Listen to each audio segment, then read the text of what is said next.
ওরে আবু মাহজুরা, কেমন দেখা যায় তোমারে, তুমি সামনের চুল কাটো না কেন? আবু মাহজুরা বলে, আমি হাঁটু গেড়ে পেয়ারা নবীর সামনে বসেছিলাম, আমার এই মাথার চুলের মধ্যে মুবারক হাত লাগিয়ে বিশ্বনবী নিজে আমাকে আজানের প্রতিটা বাক্য শিক্ষা দিয়েছেন। বিশ্বনবীর মুবারক হাত, পবিত্র হাত আমার মাথার চুলের যে জায়গায় লেগেছে, আমি চাই ওই চুলগুলা নিয়ে আমি আমার কবরের ভিতরে যাব। সাইয়েদনা আবু মাহজুরা রাদিয়াল্লাহু তাআলা আনহু ইন্তেকালের আগের পর্যন্ত মাথার সামনের চুলগুলা কাটে নাই। আপনারা ভালো আছেন সবাই? শীতে কষ্ট হচ্ছে না? মাশাআল্লাহ। 3 দিন ব্যাপী তাফসীরুল কোরআনের প্রোগ্রামের সমাপনী রজনী আজকে। আমি খুব লম্বা সময় নিব না, এটা তো আমার বিভাগীয় প্রোগ্রাম, খুলনা বিভাগের প্রোগ্রাম পেয়ে গেছে যশোর। মাশাআল্লাহ, 9টা প্যান্ডেল আছে, এখানে ধাক্কাধাক্কির কোনো মানি হয় না। তোমরা ধাক্কাধাক্কি করবা, এই জন্য প্যান্ডেল করা হয় নাই 9টা। বসো, কোনো কথা নাই। অনেক আলোচনা হয়েছে 3 দিন ব্যাপী, দেশ বরেণ্য প্রথিতযশা ওলামায়ে হযরতের মুখে আপনারা অসংখ্য কথা শুনেছেন। আমলের জন্য এগুলোই যথেষ্ট, নতুন করে আমার বলার কিছুর দরকার নাই। নতুন করে উপস্থাপনের মতো বলার মতো আমার কাছে কিছু নাইও। যা বলার 1500 বছর আগে আল্লাহ তাআলা উম্মাহকে বলে দিয়েছেন, ঠিক কিনা? এমন কিতাব দান করেছে যে কিতাবে ভুল নাই, যতই পড়ি ততই শেখা যায়। বিয়ন্ডলেস, বাউন্ডলেস, বটমলেস, কুল কিনারা নাই, কুল কিনারাবিহীন সাগর, পড়েন সুবহানাল্লাহ।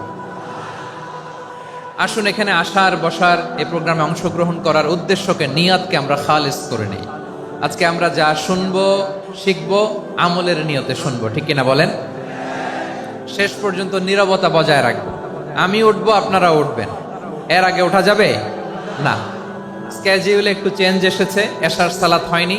আমার আলোচনার পরপরই আজান হবে, এশার সালাতে আমরা জামাতে অংশগ্রহণ করে একসাথে বিদায় নেব ইনশাল্লাহ। বলেন, যে টপিকটি নিয়ে আমি আপনাদের সামনে আজকে কথা বলতে চাই, টপিকটি অনেক গুরুত্বপূর্ণ।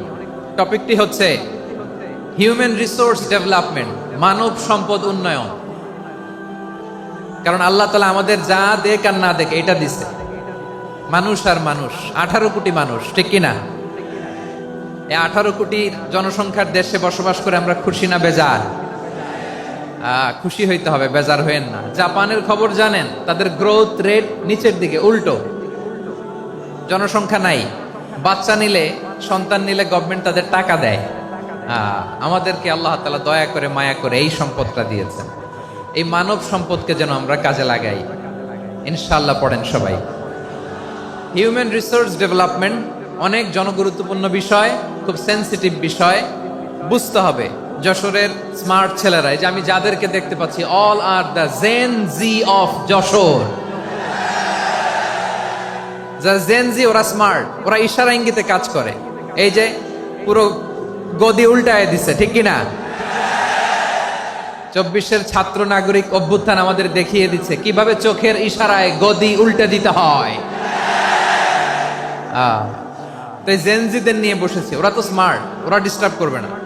মেহরবানি করে আমার সাথে কানেক্ট করো, 1 to 1, brain to brain, eye to eye contact করো আমার সাথে। তাকাও, কষ্ট হলো আমার দিকে তাকাও, আওয়াজ করা যাবে না, আমার দিকে তাকাও। প্রিয় ভাইয়েরা,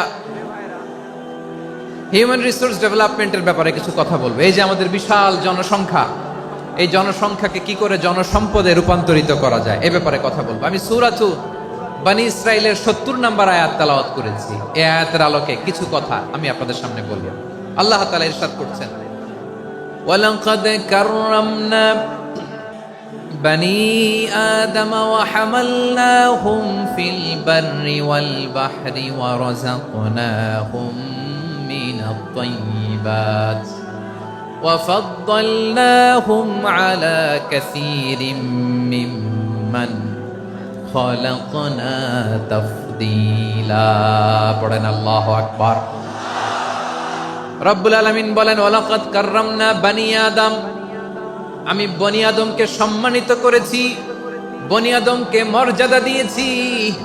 ওয়া হামালনাহুম ফিল বাররি ওয়াল বাহর, বনী আদমকে জলে স্থলে এবং সমুদ্রে চলাচলের বাহন দিয়েছি। ওয়া রাযাকনাহুম মিনাত তাইয়্যিবাত, তাদেরকে পবিত্র রিজিকের বন্দোবস্ত করেছি। ওয়াফাদ্দালনাহুম আলা কাসীরিম মিম্মান খালাকনা তাফদীলা।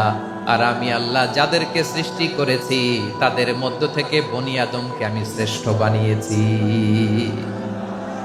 আমরা শ্রেষ্ঠ, আমরা আশরাফুল মাখলুকাত। আমরা কি এই যে এমনি চিল্লাচিল্লি করে জিজ্ঞেস করলে বলে না, আমরা আশরাফুল মাখলুকাত। আমরা কি শ্রেষ্ঠ, সবার চেয়ে সেরা। আমাদের মতো করে আল্লাহ কাউকে বানায় নাই। দুই পায়ে ভর করে শির দ্বারা এরকম স্ট্যান্ড রেখে মাথা উঁচু করে দাঁড়াতে পারে এরকম কোন প্রাণী পৃথিবীতে আছে? এজন্য আল্লাহ বলেন ওয়ালাকাদ কাররামনা বানি আদম, আমি বনি আদমকে সম্মানিত করেছি, তাদেরকে আমি মর্যাদা দিয়েছি।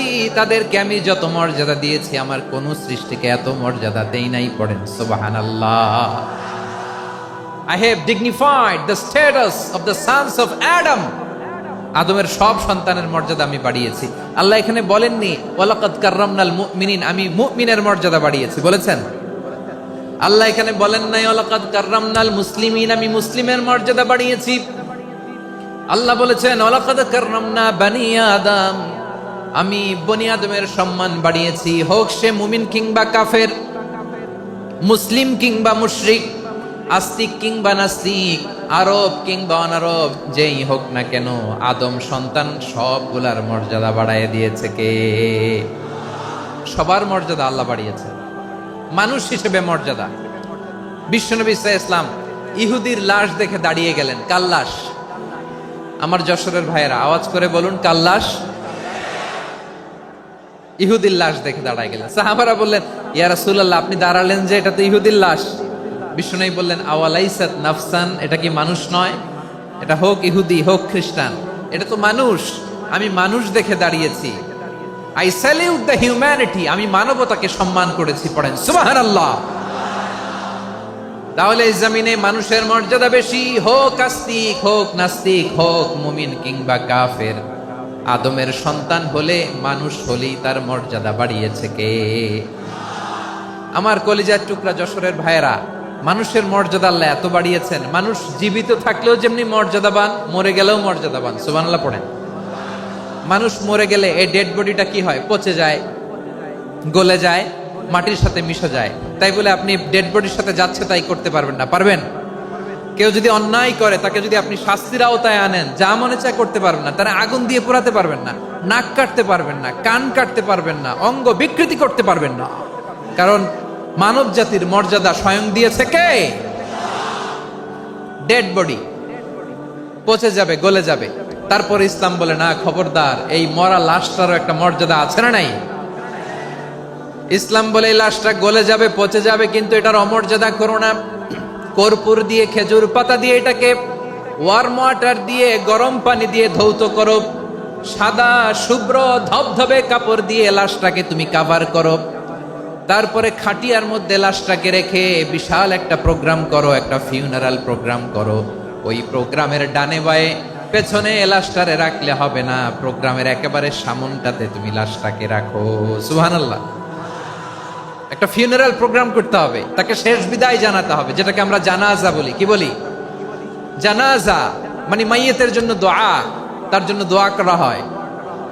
তাকে একটা সিস্টেমেটিক অর্ডারে কবরে রাখা হয়, সুন্দরভাবে সেটাকে কবরস্থ করা হয়, মাটি দেয়া হয়, পানি দেয়া হয়। তার মানে মরে গেলেও মানুষের সম্মান বাড়ায় দিয়েছে কে? এজন্য আল্লাহ বললেন ওয়ালাকাদ কাররামনা বানি আদম, বনি আদমের সম্মান মর্যাদা আমি আল্লাহ বাড়িয়ে দিয়েছি। মানুষের সম্মানে তুমি কখনো আঘাত করো না, ঠিক কি না? তাহলে ভাই, প্রথম মেসেজ হচ্ছে, the first and foremost message tonight to the people of Jessore. Allah বলেন I have dignified the status of son of Adam, আমি বনি আদম সবার মর্যাদা বাড়িয়ে দিয়েছি। হোক আস্তিক নাস্তিক, হোক কাফের কিংবা মুশরিক, তার মর্যাদা বাড়াই দিছে কে? যখন বন্যা হয় আমরা ত্রাণ নিয়ে যাই, আমরা শুধু মুসলমানদেরকে ত্রাণ দেই নাকি? হ্যাঁ, আমরা মুসলমানকেও দেই, অমুসলমানকেও দেই, হিন্দুকেও দেই, বৌদ্ধকেও দেই। যেখানেই মানবতা বিপন্ন সেখানে ইসলামের হেল্পিং হ্যান্ড আছে না নাই? সুবহানাল্লাহ। কি দিন আমরা পেয়েছি, কি বিধান আমরা পেয়েছি। ওয়ালাকাদ কাররামনা বানি আদম, আমি বনি আদমকে সম্মানিত করেছি। এরপর আল্লাহ বললেন ওয়া হামালনাহুম ফিল বাররি ওয়াল বাহর, মানুষকে স্থলে এবং সমুদ্রে চলাচলের বাহন আমি দিয়েছি। স্থলে কিভাবে চলবে, জলে কিভাবে চলবে, এই বাহনের ব্যবস্থা করেছে কে? এই জেনজি, এই স্যামড়া, ইরাম করতেছো কিসের জন্য? হ্যাঁ, ইরাম করলে চলবি? হ্যাঁ, বস বস বস বস। আওয়াজ করতেছো কেন? দিবা না, কথা বলতে দিবা না আমাকে? তো এইটা বুঝি তোমাদের ভালোবাসার নমুনা? তোমাদের ভালোবাসার কারণে যদি আমি কোথাও দাঁড়াতেই না পারি, কোথাও বসতে না পারি, কোথাও দুটা কথা বলতে না পারি, এই ভালোবাসা দিয়ে কি হবে আমার? বরং ঘামতে ঘামতে ঘর্মাক্ত হব, রক্তাক্ত হব। কিন্তু সেন্ট্রাল থেকে, সেন্ট্রালি যে ইনস্ট্রাকশন আসবে, সেই ইনস্ট্রাকশনের এক চুল আমরা ডানে বায়ে যাব না। এইটা গণজাগরণের জন্য এইটা দরকার, ইসলামী বিপ্লবের জন্য এইটা দরকার। তো আধা ঘন্টা ধরে যদি তোমাদেরকে থামানোই না যায়, এই লস্কর দিয়ে আমি কি করব? আল্লাহর ওয়াস্তে নো নো নো স্লোগান, চুপচাপ একেবারে আমার দিকে তাকাও। আল্লাহ বললেন ওয়া হামালনাহুম ফিল বাররি ওয়াল বাহর, জলে স্থলে আমি চলাচলের যানবাহনের ব্যবস্থা করেছি। আমরা স্থলে ঘোড়ার উপরে চড়ি, উটের উপরে চড়ি, গাড়ির উপরে চড়ি। এই যে গাড়ির ইঞ্জিন বানাইছি আমরা, এটার মেধা দিয়েছে কে? আবার সাগরের মধ্যে আমরা নৌযান, জলযান, বড় বড় জাহাজ দিয়ে এক মহাদেশ থেকে আরেক মহাদেশ যাই, এক দেশ থেকে মালামালগুলো আরেক দেশে পাঠাই। সাগরের ভেতরে নৌকাগুলোরে ধরে রাখলো কে? ওয়াল ফুলকিল্লাতী তাজরি ফিল বাহরি বিমা ইয়ানফাউন নাস, মানুষের উপকার আছে এরকম সরঞ্জামাদি নিয়ে সাগরের উপরে বিশাল বিশাল জলযানগুলো চলে। এগুলো ডুবে যায় না, কাত হয়ে যায় না, পড়ে যায় না। এগুলোকে স্থিতিস্থাপকতাকে ঠিক করে রাখলো কে? আপনারা জাহাজ দেখেছেন? জাহাজ, হ্যাঁ, বাড়ি চট্টগ্রাম হইলে দেখতে পারতেন। দেখছেন? বিশাল বিশাল জাহাজ, বিশাল জাহাজ মালামাল নিয়ে এক মহাদেশ থেকে আরেক মহাদেশে যায়।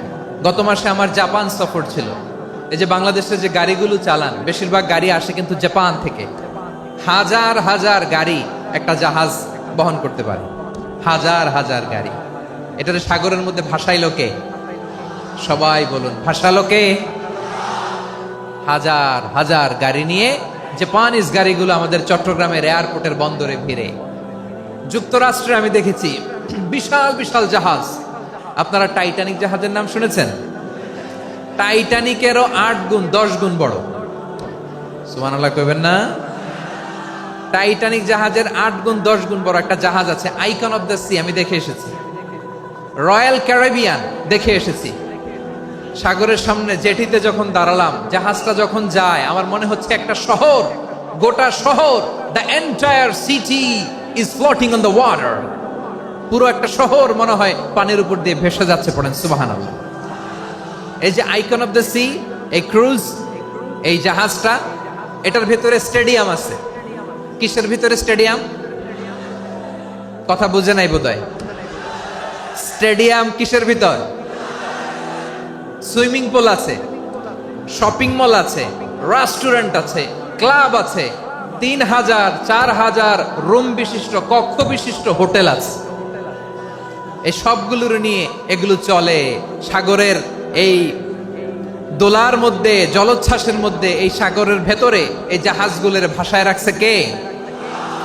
সূরাতুর রহমানে আল্লাহ তাআলা বললেন ওয়ালাহুল জাওয়ারিল মুনশাআতু ফিল বাহরি কাল আ'লাম ফাবিআইয়ি আলা, সবাই পড়েন, ফাবিআইয়ি আলাই রাব্বিকুমা তুকাযযিবান। পাহাড় সম বড় বড় জাহাজগুলো মাল বোঝাই করে সাগরের মধ্যে ভেসে বেড়ায়। এগুলো দিয়ে মালামাল বহন করা যায়, মানুষরা এক দেশ থেকে আরেক দেশে যায়। এই জাহাজগুলোর সাগরের ভেতরে ভাসায় রাখলো কে? এই আয়াতের ভেতরে আল্লাহ তাআলা সূরাত বনী ইসরাঈলের এই চমৎকার আয়াতের ভেতরে আল্লাহ তাআলা বেসিক্যালি মানব জাতির প্রতি তার 4টি স্পেশাল অনুগ্রহের কথা বলেছেন। কয়টি? 2টা বলে ফেলছি। 1 নাম্বার ওয়ালাকাদ কাররামনা বানি আদম, আমি বনি আদমের সম্মান বাড়াইছি নাকি মুসলমানদের, নাকি মুসল্লিদের? কার সম্মান বাড়িয়েছি? বনি আদমের। তাহলে human dignity, the first part of the verse talks about the human dignity. 2 নম্বর অংশ আল্লাহ তাআলা বললেন ওয়া হামালনাহুম ফিল বাররি ওয়াল বাহর, স্থলে এবং সমুদ্রে আমি তাদের জন্য চলাচলের বাহন দিয়েছি। সুবহানাল্লাহ। তার মানে smooth movement on land and sea, জলে এবং স্থলে যাতে আমরা স্মুথলি মুভ করতে পারি আল্লাহ তাআলা দিয়েছেন। 3 নম্বর আল্লাহ তাআলা বললেন ওয়া রাযাকনাহুম মিনাত তাইয়্যিবাত, মানুষের জন্য আমি পবিত্র রিজিকের ব্যবস্থা করেছি। জলে এবং স্থলে যত প্রাণী আছে সবগুলা প্রাণীকে রিজিক দেয় কে? আমাদেরকে রিজিক দেয় কে? সাগরের মাছগুলোকে, বড় বড় তিমি মাছগুলোরে রিজিক দেয় কে? বাতাসের মধ্যে ভেসে বেড়ানো বড় বড় পাখিগুলো, স্ক্যান্ডিনেভিয়ান কান্ট্রি থেকে লক্ষ লক্ষ কোটি কোটি পাখিগুলো যে এক দেশ থেকে আরেক দেশে ট্রান্সফার হয়, এগুলোর রিজিক দেয় কে? রব্বুল আলামিন বলেন ওয়ামা মিন দাব্বাতিন ফিল আরদি ইল্লা আলাল্লাহি রিজকুহা ওয়া ইয়ালামু মুস্তাকাররাহা ওয়া মুস্তাওদাআহা কুল্লুম ফি কিতাবিম মুবিন। আল্লাহু আকবার। রব্বুল আলামিন বলেন ভূপৃষ্ঠে বিচরণশীল যত প্রাণী আছে সব প্রাণীগুলোকে আমি আল্লাহ আমার নিজের কুদরতে রিজিকের বন্দোবস্ত করি। এই প্রাণীগুলো কোথায় থাকে, কোথায় যায়, সব জায়গায় আমি রিজিক পৌঁছে দেই। রিজিক কেউ দিতে পারে না, রিজিকের মালিক কে? রিজিকের মালিক তিনি আল্লাহ। এজন্য আল্লাহ তাআলা বললেন ওয়া রাযাকনাহুম মিনাত তাইয়্যিবাত। এরপরে আল্লাহ বললেন ওয়া ফাদ্দালনাহুম আলা কাসীরিম মিম্মান খালাকনা তাফদীলা। আমি যত প্রাণী সৃষ্টি করেছি সকল প্রাণীর মধ্যে মানুষের মর্যাদা, শ্রেষ্ঠত্ব আমি দিয়েছি। সুবহানাল্লাহ পড়েন। তাহলে 1 নম্বরে আল্লাহ বললেন আমি বনি আদমের মর্যাদা বাড়ালাম। এরপরে বললেন স্থলে এবং সমুদ্রে চলাচলের জন্য যানবাহন দিলাম। 3 নম্বরে আল্লাহ বললেন পবিত্র রিজিকের ব্যবস্থা করে দিলাম। এরপরে আল্লাহ বললেন যত প্রাণী আছে, সৃষ্টি আছে, সবগুলার উপরে আমি মানুষকে শ্রেষ্ঠত্ব দিলাম। সুবহানাল্লাহ। তাহলে সবচেয়ে বেশি শ্রেষ্ঠত্ব মানুষের। কার? মানুষের। শুধু তাই নয় প্রিয় ভাইরা, আকাশ এবং জমিনে যা কিছু আছে সবকিছু মানুষের জন্য, মানুষের কল্যাণে, মানুষের প্রয়োজনে, মানুষের বশীভূত করে সৃষ্টি করেছেন কে? রব্বুল আলামিন বলেন হুয়াল্লাযী খালাকা লাকুম মা ফিল আরদি জামিআ। এই জমিনের মধ্যে যা কিছু আমি আল্লাহ সৃষ্টি করেছি সব কিছু আমি মানুষের জন্য সৃষ্টি করেছি। পড়েন সুবহানাল্লাহ। হুয়াল্লাযী খালাকা লাকুম মা ফিল আরদি জামিআ, যা আছে সব আমাদের জন্য, সব আমাদেরকে সার্ভিস দেওয়ার জন্য, আমাদের উপকারের জন্য, আমাদের কল্যাণের জন্য। আওয়াজ করে সবাই পড়ুন আল্লাহু আকবার। অন্য আয়াতে আল্লাহ বললেন ওয়াসাখখারা লাকুম মা ফিস সামাওয়াতি ওয়া মা ফিল আরদি জামিআম মিন ইন্না ফি যালিকা লাআয়াতিন লিকাউমি ইয়াতাফাক্কারুন।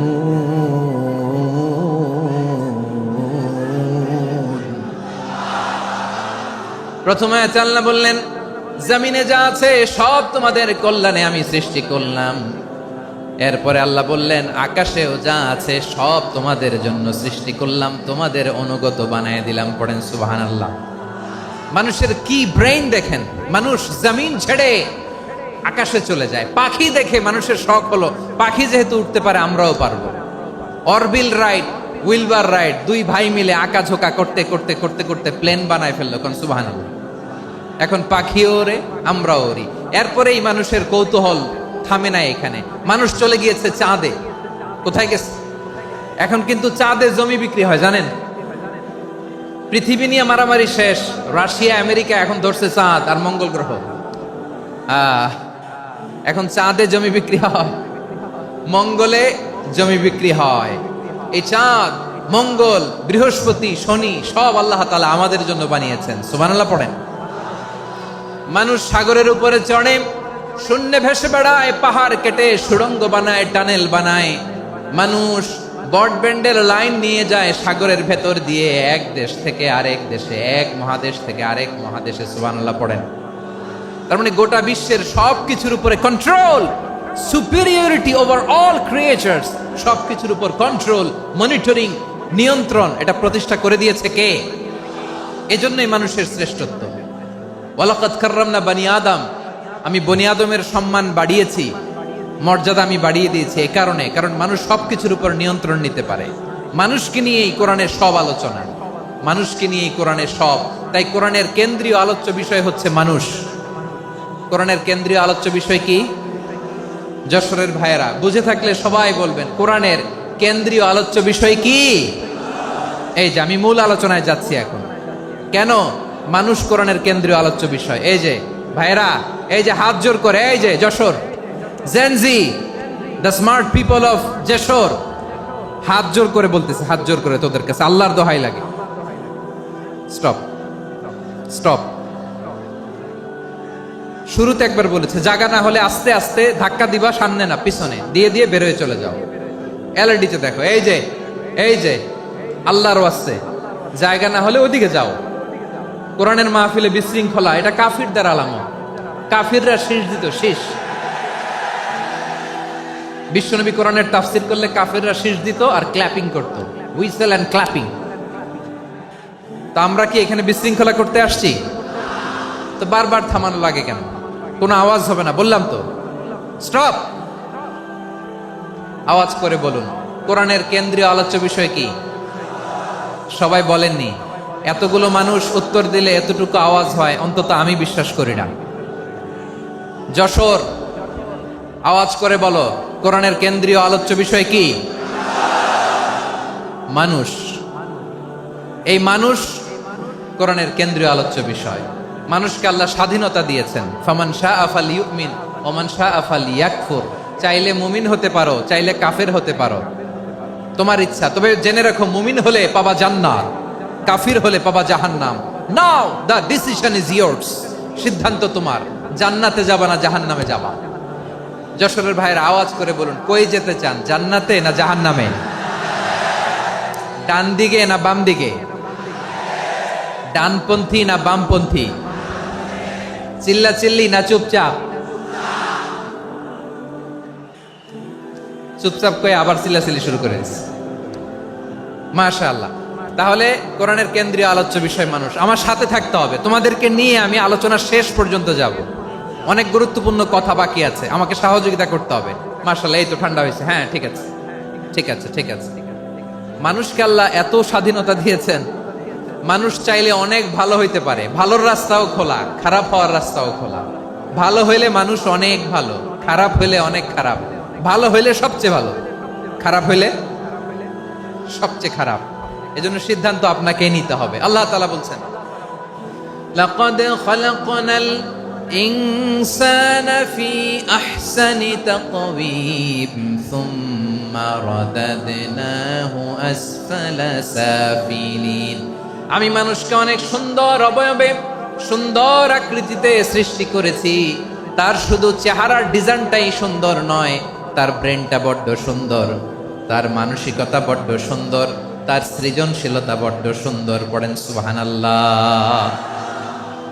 আমাদের চেহারা, অবয়ব, ডিজাইন যে সুন্দর তা না, আমাদের ব্রেনটা অনেক সফিস্টিকেটেড ব্রেন, অনেক সফিস্টিকেটেড। এই 1.5 কেজি ব্রেন ইউজ করে মানুষ গোটা বিশ্বে সভ্যতা বিনির্মাণ করেছে, ঠিক কিনা? এই ব্রেন আল্লাহ তাআলা আমাকে দিয়েছে। এটারে কাজে লাগালে, আপনার 6 সেন্স কাজে লাগালে আপনি অনন্য মানুষ হয়ে উঠবেন, মহামানবে রূপান্তরিত হবেন। মানুষ হতে পারে, চাইলেই মহামানব হতে পারে। আবার যদি মানুষ চায় খারাপও হতে পারে। আল্লাহ বললেন শুধু ভালোই না, ভালো হতে চাইলে অনেক ভালো তুমি হতে পারো, আবার খারাপ হতে চাইলে অনেক খারাপ তুমি হতে পারো। সুম্মা রাদাদনাহু আসফালা সাফিলিন।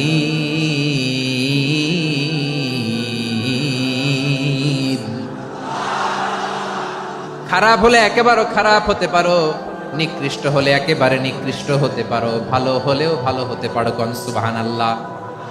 এবার আওয়াজ করে বলুন, ভালো হতে চাই না খারাপ? শ্রেষ্ঠ না নিকৃষ্ট? মানুষ ভালো হলে মানুষ ফেরেশতার চেয়েও ভালো, মানুষ খারাপ হলে সে পশুর চেয়েও খারাপ। কথা ঠিক কিনা বলেন? ভালো হলে ফেরেশতার চেয়েও ভালো, খারাপ হলে পশুর চেয়েও নিকৃষ্ট। তার মানে শ্রেষ্ঠত্বে মানুষ, শ্রেষ্ঠত্বে ফেরেশতাকে হার মানায়, আর অধপতনে শ্রেষ্ঠত্বে ফেরেশতাকে ছাড়িয়ে যায়, আর অধপতনে পশুকেও হার মানায়। আই রিপিট, আমি আবারও বলছি, মানুষ শ্রেষ্ঠত্বে ফেরেশতাকে ছাড়িয়ে যায়, আর অধপতনে সে পশুকেও হার মানায়। আওয়াজ করে বলতে হবে ঠিক কিনা? এটার প্রমাণ কি?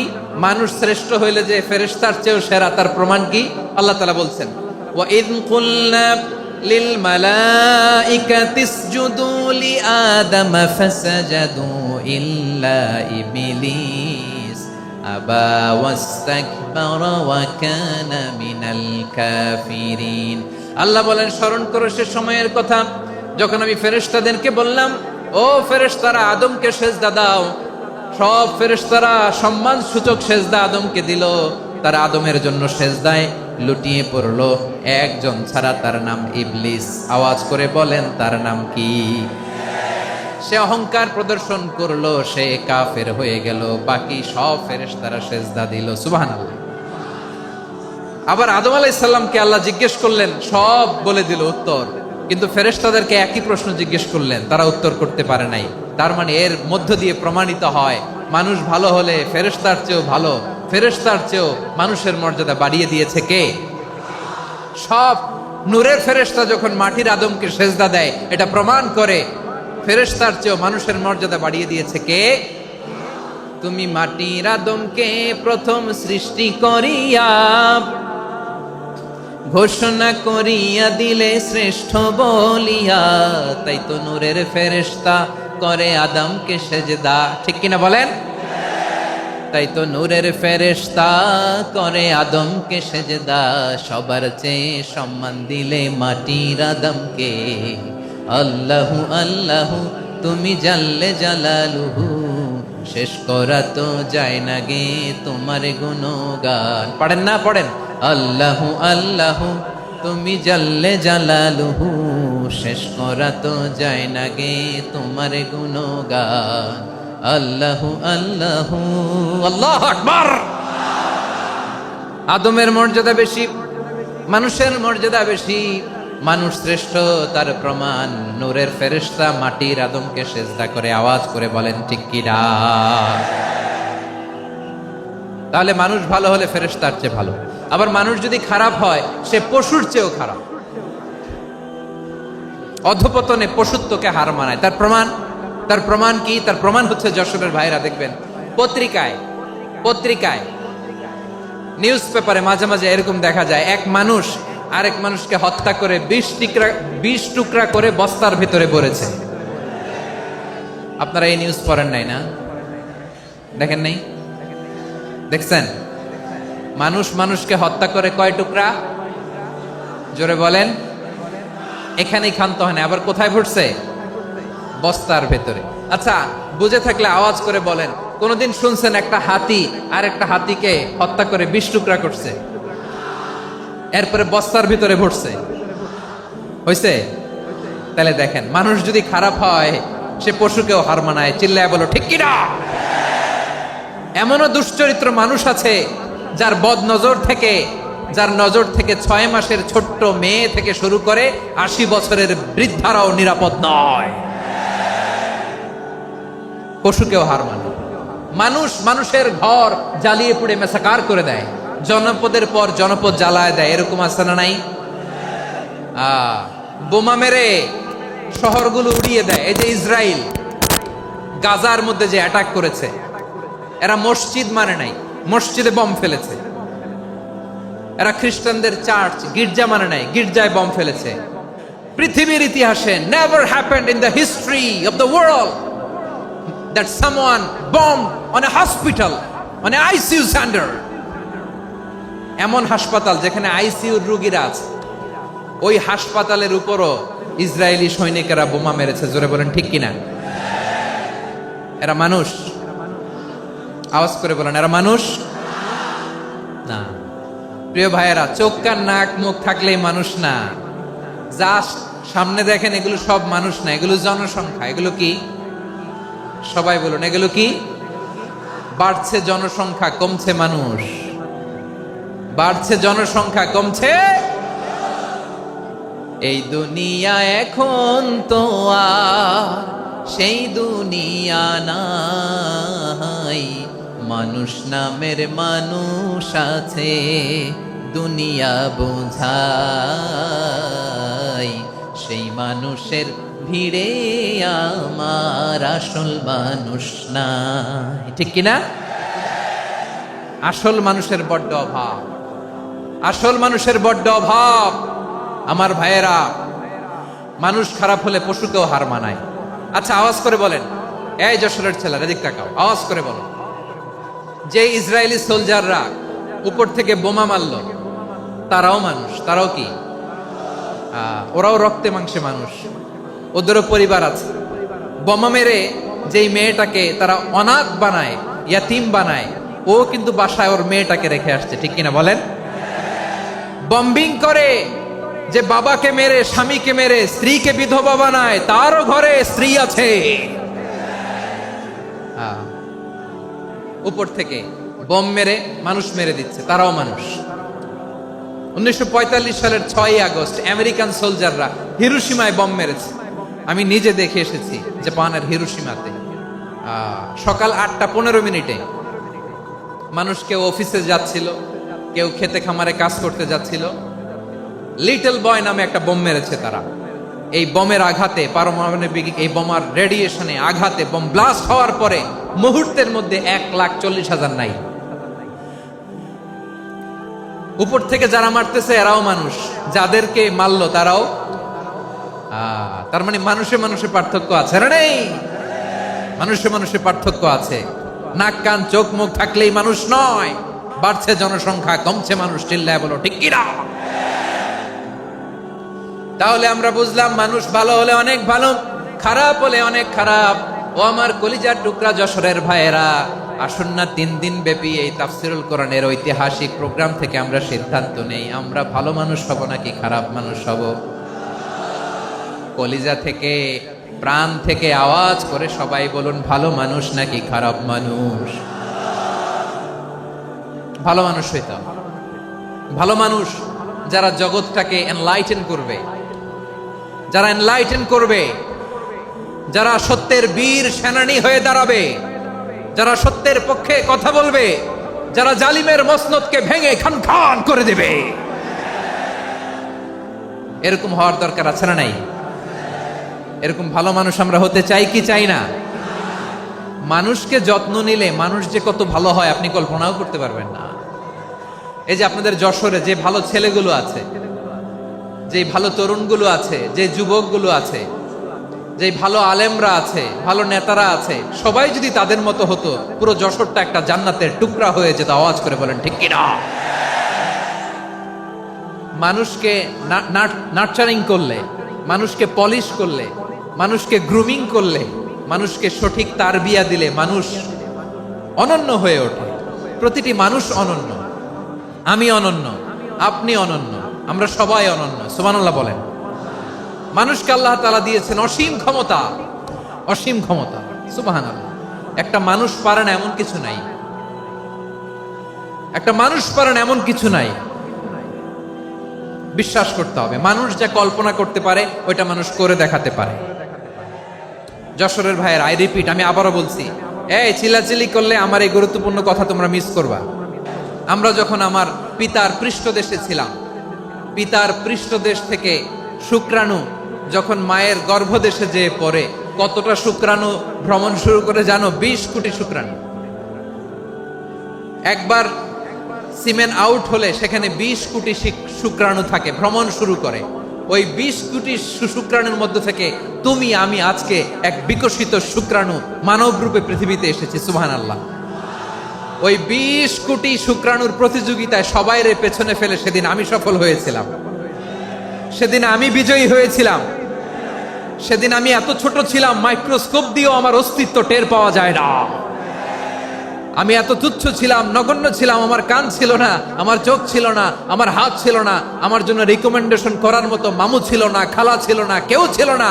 তারপরেও ওই প্রতিযোগিতায়, ওই কম্পিটিশনে যখন আমারে কেউ হারাতে পারে নাই, আল্লাহর জমিনেও আমারে কেউ হারাতে পারে না। হারার জন্য তোমার জন্মই হয় নাই, তুমি আসছই জিতার জন্য। সুবহানাল্লাহ। বিশ্বনবী বলেন, আন্নাসু মাআদিন কামাআদিনি যাহাবি ওয়াল ফিদ্দা খিয়ারুহুম ফিল জাহিলিয়াতি খিয়ারুহুম ফিল ইসলাম। Peoples are like mines of gold and silver. সোনার খনি, রূপার খনি, এর চেয়েও বড় খনি হচ্ছে এই মানব সম্পদের খনি। আওয়াজ করে বলেন আল্লাহু আকবার। আল্লাহ তাআলা এই সম্পদ আমাদেরকে দিয়েছে। বিশ্বনবী বলেন, মানুষ হচ্ছে খনির মতো। খিয়ারুহুম ফিল জাহিলিয়াতি খিয়ারুহুম ফিল ইসলাম। জাহিলি যুগে যারা সেরা, ইসলামেও তারা সেরা। ইদা ফাকুহু, যদি তারা বুঝবান হয় তাহলে তাদেরকে সেরা বানায় দিবে কে? তাহলে মানুষের চেয়ে সেরা কেউ হতে পারে? মানুষের চেয়ে অনন্য কেউ হতে পারে? মানুষকে কেউ হারাতে পারে? আওয়াজ করে বলো, তোমাকে কেউ হারাতে পারবে? এই সাহস জাগছে আজকের আলোচনা থেকে। আমি তুমি অনন্য, আমাকে তোমাকে হারায়া দেওয়া এত সহজ না, ঠিক কিনা? একটা কথা জীবনের সাথে সেট করে নিতে হবে, আমি জিতি নয় শিখি, আমি কখনো হারি না। জীবনের সাথে সেট করে নাও, জেনজি অফ জেসর, আমি কখনো হারি না, আমি হয় জিতি নয় শিখি। চিল্লায় বলো ঠিক কিনা? আমি কখনো হারি না, আমার হারানো এত সোজা না। কি সাহস জাগছে? বুকে সাহস জাগছে? তাকবীর পড়ো, লিল্লাহে তাকবীর। তাহলে বিশ্বনবী বললেন, নাসু মাআদিন, মানুষ হচ্ছে খনি। এই ধাক্কা ধাক্কি, আমি জানি এগুলো ভালোবাসার ধাক্কা ধাক্কি, এজন্য আমি সহ্য করে নেই। এগুলো যে ভালোবাসার ধাক্কা ধাক্কি, এটা আমরা বুঝি। পৃথিবীর কোন আইন, সিকিউরিটি, প্রটোকল দিয়ে এটারে মানানো যাবে না, কারণ এটা তো ভালোবাসা, লাভ। লাভ কোনো আইন কানুন দিয়ে বাধা যায় না, মানানো যায় না, ঠিক কিনা বলো?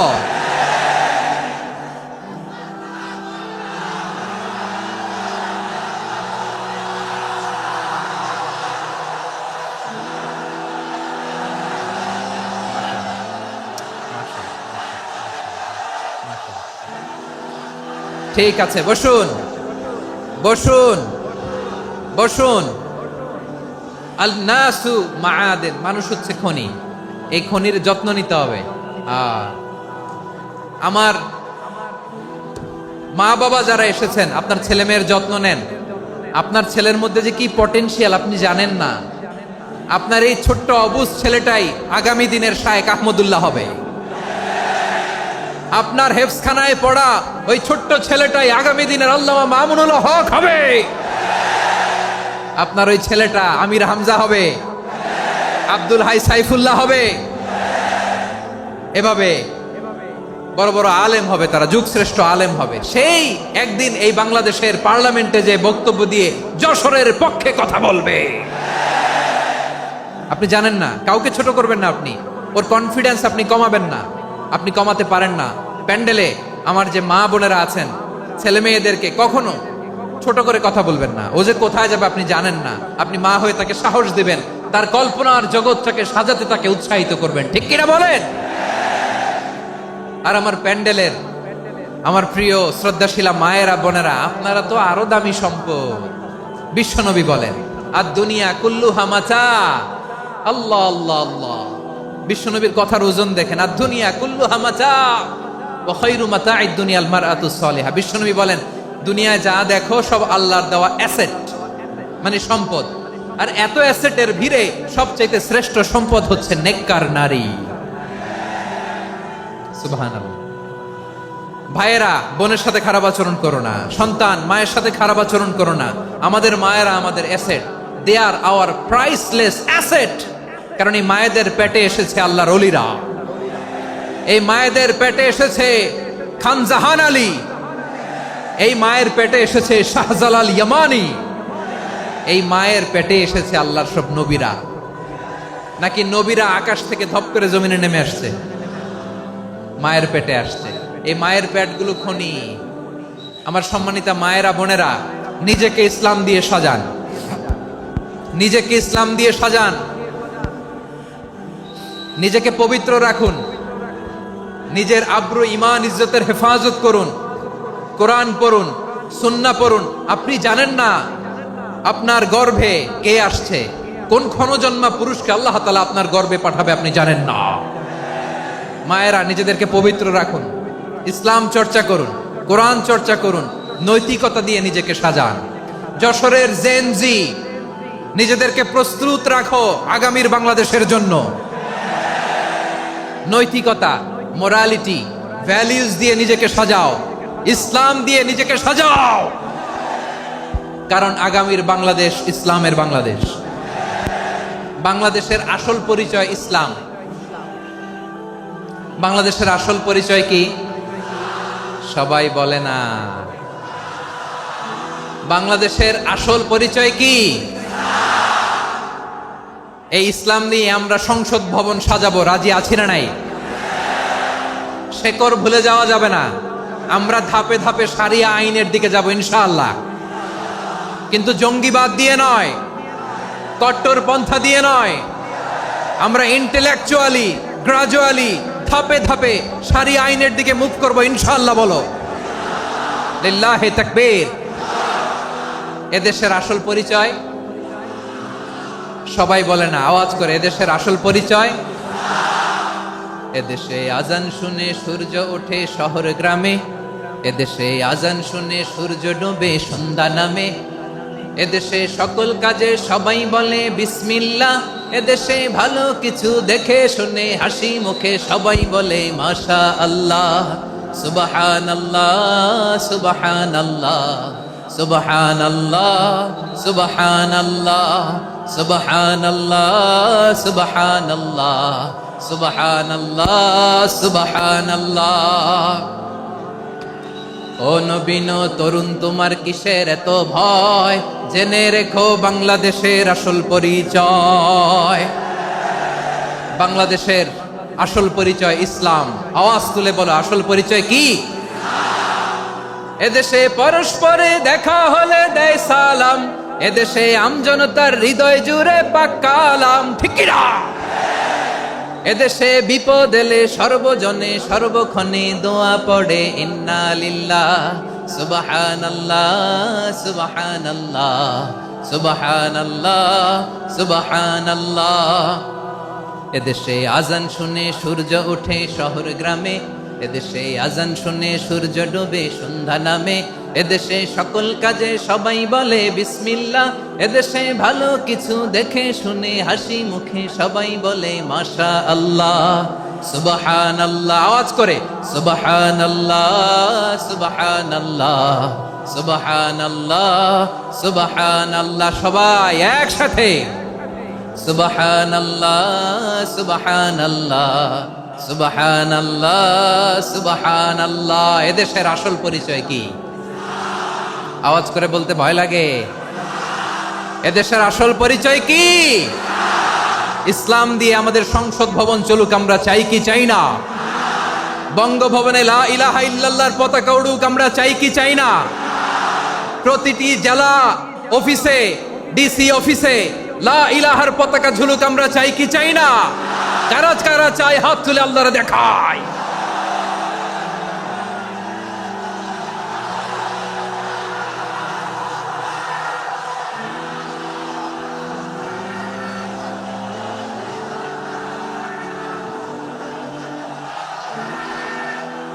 মাশাআল্লাহ, মাশাআল্লাহ, মাশাআল্লাহ, মাশাআল্লাহ। যশোর, আওয়াজ করে বলো, ভালো মানুষ না খারাপ মানুষ? বুঝে বলছো তো? মানুষ ভালো হলে যে কত ভালো। এই মানুষকে যত্ন নিলে, মানুষকে মানুষ বানালে যে সে কি হতে পারে শুনবা? হ্যাঁ, নাকি মোনাজাত দিয়ে দিব? শুনবা? তাহলে থামতে হবে। থামো, আমি যখন বলবো থামো থামো, তাকবীরের সময় দিলে তাকবীর, থামো থামো। মানুষকে যত্ন নিলে, এদিকে এদিকে, ড্রোন নামায় ফেলো। হয়েছে, ড্রোনের ফুটেজ হয়ে গেছে, এবার ড্রোন নামায় ফেলো, আমার দিকে তাকাও। মানুষকে তোমরা এদিক সেদিক তাকালে তো গুরুত্বপূর্ণ পয়েন্ট মিস হয়ে যাবে। এদিকে এদিকে, হ্যাঁ ঠিক আছে। এদিকে মানুষকে যত্ন নিলে মানুষের মধ্যে যারা কি পটেনশিয়াল রেখেছে, আমি জাপানের দুইটা উদাহরণ দেই। জাপানের এই এই এভাবে এভাবে হবে, হয় বসো নয় পেছনে, কথা নাই, কথা তো বলাই যাবে না, হারাম কথা বলা আজকে, একেবারে চুপ। আজকের জন্য হারাম করে দিছে আমি, এই কিছু সময়ের জন্য একেবারে নিষিদ্ধ। জাপানের দুইটা উদাহরণ দেই, খেয়াল করে একটু শুনেন, বুঝবেন। আল্লাহ, 2022 সালে জাপানের সাথে জার্মানির খেলা, ফিফা ওয়ার্ল্ড কাপ 2022, এক পক্ষে জাপান, আরেক পক্ষে কোন দেশ? কথা শুনে নাই। এক পক্ষে কোন দেশ, আরেক পক্ষে সবাই, এক পক্ষে আরেক পক্ষে। ওই খেলায় জিতেছিল জাপান, জিতেছিল 22 সালের এই ফিফা ওয়ার্ল্ড কাপে জাপান ফুটবল খেলায় জিতে, as a part of their celebration তারা খেলার পরে পুরো স্টেডিয়ামটারে ক্লিন করে, the fan base of Japan, lakh lakh মানুষ খেলা দেখতে যায়, তো এত ডাস্টবিনও তো নাই, তো যারা ডাস্টবিনে জায়গা পায় নাই তারা এই যে চকলেটের প্যাকেট, পানির বোতল, চিপসের প্যাকেট তারা এদিকে সেদিকে রেখে দিয়েছে। জাপানের ভক্তরা, জাপানের ফলোয়াররা, as a part of their celebration তারা খেলার পরে পুরো স্টেডিয়ামের সব ময়লা আবর্জনা ক্লিন করে তারপরে বিদায় নিয়েছে। তাদেরকে কি ক্লিন করার দায়িত্ব দেওয়া হয়েছিল? এই যশোর, জাপানের যে ছেলেরা খেলা দেখতে গেছিল ওদেরকে কি ক্লিন করার দায়িত্ব দিছিল? তারা কি স্টেডিয়ামের পরিচ্ছন্নতা কর্মী? তাদের আকল, তাদের সিক্স সেন্স তাদেরকে বলেছে। ছোটবেলা থেকে জাপান গভর্নমেন্ট ওদেরকে এত পরিচ্ছন্নতা শেখায়, ক্লিনলিনেস অ্যাওয়ারনেস ক্যাম্পেইন করায়। ক্লাসে আমি দেখেছি, ক্লাসে নিজের বেঞ্চ নিজে মুছে, ক্লাসের মাঝখানে একটা সময় দেয়, নিজের টেবিল নিজে মুছে, নিজের ক্লাসরুমটা নিজে পরিষ্কার করে, রাস্তাঘাটে একটা ধুলা নাই, ময়লা নাই, একটা টিস্যু নাই। খেলার পরে গোটা বিশ্বকে তাক লাগিয়ে দিয়েছে। জাপানের ফ্যানরা সবার রেখে যাওয়া গার্বেজ, টিস্যু, বোতল পরিষ্কার করে তারপরে স্টেডিয়াম থেকে বিদায় নিয়েছে। আমরা কেন এমন হইতে পারলাম না? আমরা কেন এমন হইতে পারলাম না? জাপানের যারা এগুলো করছে ওদের 3টা করে চোখ না? চোখ তো 3টা, জাপানো লাগো, জাপানো লাগো, হাত তো 4টা, কান তো 6টা। হ্যাঁ, নাকি আমার মতো 2 হাত 2 কানালা মানুষ? চোখে দেখলে ওটা মানুষ না। চিন্তা করছেন? তার মানে জাপানিজদেরকে যে গ্রুমিং করে শিখানোর মাধ্যমে পরিচ্ছন্ন বানানো গেছে, ওরা যেমনি মানুষ আমরাও মানুষ, আমাদের সন্তানদেরকে শেখালে তারাও পারবে। পারবে কিনা? 2 নম্বর উদাহরণ বলি। চট্টগ্রাম ফেনীতে যারা গিয়েছেন, মেঘনা গুমতি ব্রিজ প্রকল্প নাম শুনছেন? মেঘনা একটা ব্রিজ পার হওয়া লাগে, এই মেঘনা গুমতি, এখানে 3টা ব্রিজ কাঁচপুর সহ, এই 3টা ব্রিজের নির্মাণ কাজ, রেনোভেশনের কাজ দেয়া হয়েছিল জাপানের একটা কোম্পানিকে। কাকে? জাপানের কোম্পানি। নির্মাণ শেষে 738 কোটি টাকা বেঁচে গেছিল, এটা গভর্নমেন্টের হাতে দিয়ে তারা বিদায় নিয়েছে। কত টাকা?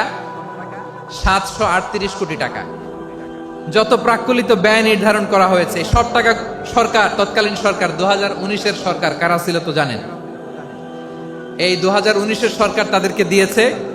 তারা রিনোভেশন নির্মাণ শেষে 738 কোটি টাকা অতিরিক্ত বেঁচে গেছিল, এটা আবার গভর্নমেন্টের হাতে বুঝাই দিয়ে তারা বিদায় নিচ্ছে। আমরা কেন এমন হইতে পারলাম না? জাপানের ওরাও মানুষ, আমরাও মানুষ, তার মানে মানুষে মানুষে পার্থক্য আছে না নাই?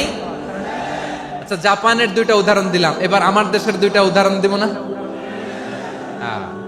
বাংলাদেশের 2টা উদাহরণ দেয়। 1 নম্বর উদাহরণ, গত সপ্তাহে আপনারা জানেন কক্সবাজার আমার একটা প্রোগ্রাম ছিল, তো হেলিকপ্টারে গিয়েছিলাম। ফেনী জেলা যখন পার হচ্ছি আমি দেখলাম 3টা উইন্ডমিল। উইন্ডমিল ছিলেন তো? বিশাল পিলার, 3টা 4টা পাখা থাকে। বায়ু বিদ্যুৎ কেন্দ্র, বাংলাদেশের প্রথম বায়ু বিদ্যুৎ কেন্দ্র এটা। মুহুরী প্রজেক্ট বলে এটা সম্ভবত, মুহুরী প্রজেক্ট। তো সাগরের বাতাসের ঝাপটায় এটা ঘুরে এনার্জি হয়, ইলেকট্রিসিটি উৎপাদন হয়। তো আমি পাইলটকে বললাম, ভাই এগুলো থেকে কেমন ইলেকট্রিসিটি উৎপাদন হয়? কয়, হুজুর একটুও হয় না, কিছুই হয় না। কিছুই হয় না মানে? বলে, হুজুর বাংলাদেশে যত উইন্ডমিল আছে এটার পাখা একটাও ঘুরে না। আল্লাহ, বলেন কি? তাহলে এই যে কোটি কোটি টাকা ব্যয় করে যে উইন্ডমিল, কয় হুজুর ভিতরে ফিটফাট, উপরে ফিটফাট, ভিতরে সদরঘাট। তার মানে কোটি কোটি টাকা দিয়ে এই উইন্ডমিল বানায়, এখানে কিছু নাই। দুর্নীতির আড্ডাখানা, আখড়াখানা বাংলাদেশ, ঠিক কিনা বলেন? আয় রে, জাপানিজরাও মানুষ, আমরাও মানুষ। আমার এক নিকটাত্মীয় সরকারি চাকরিজীবী, উনি আমাকে বললেন, বাংলাদেশের আরেকটা উদাহরণ দেখ। উনি আমাকে বললেন যে প্রতি বছর আমাদের অফিসের ফার্নিচার চেঞ্জ করে। আমি বললাম, প্রতি বছর ফার্নিচার চেঞ্জ করে কেন? বলে যে ফার্নিচার নতুন পারচেজ করলেই তো ওইখানে টাকা, নতুন কিনতে পারলেই টাকা, নতুন উন্নয়নের সবক শোনাতে পারলেই টাকা। প্রথম আলোর রিপোর্ট, কি আলো? প্রথম আলোর রিপোর্ট, গত 15 বছরে উন্নয়নের নামে লুটপাট হয়েছে প্রায় 3.25 লাখ কোটি টাকা। কার রিপোর্ট? আমাদের বানানো কথা। প্রথম আলোর রিপোর্ট। গত 15 বছরে কারা ছিল জানেন তো? হ্যাঁ, শুধু ওনাদেরকেই দোষ দিয়ে লাভ নাই। স্বাধীনতার পর থেকে শুধু শাসকের হাত বদল হয়েছে, আমরা কিছু পাই নাই, ঠিক কিনা বলেন? শুধু ওনাদের দোষ দিয়ে কি লাভ? একদল খাইছে, আরেক দল খাওয়ার জন্য রেডি হয়ে আছে। আমরা এরকম চাই না। আমরা চাই স্বাধীন সার্বভৌম বাংলাদেশ। আমরা চাই দুর্নীতিমুক্ত বাংলাদেশ।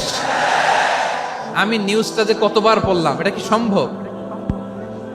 3.25 লাখ কোটি টাকা লুটপাট, মানে লুটপাট করতে করতে এদেশের জনগণকে ফুটপাতে বসায় দিচ্ছে। প্রিয় ভাইয়েরা, জাপানের মানুষও মানুষ, আমরাও মানুষ। সিদ্ধান্ত আপনার, কোন মানুষ হবেন, ভালো মানুষ না খারাপ মানুষ? আজকের আলোচনার বিষয় হচ্ছে মানব সম্পদের উন্নয়ন, human resource development. It's a process to increase the capacity of knowledge, skill, capacity of the people of a country. একটা দেশের মানুষের জ্ঞান, তাদের দক্ষতা কি করে বাড়ানো যায়, বাড়িয়ে দেশের উন্নয়ন করানো যায়, এটাই হচ্ছে মানব সম্পদ উন্নয়নের মূল কথা।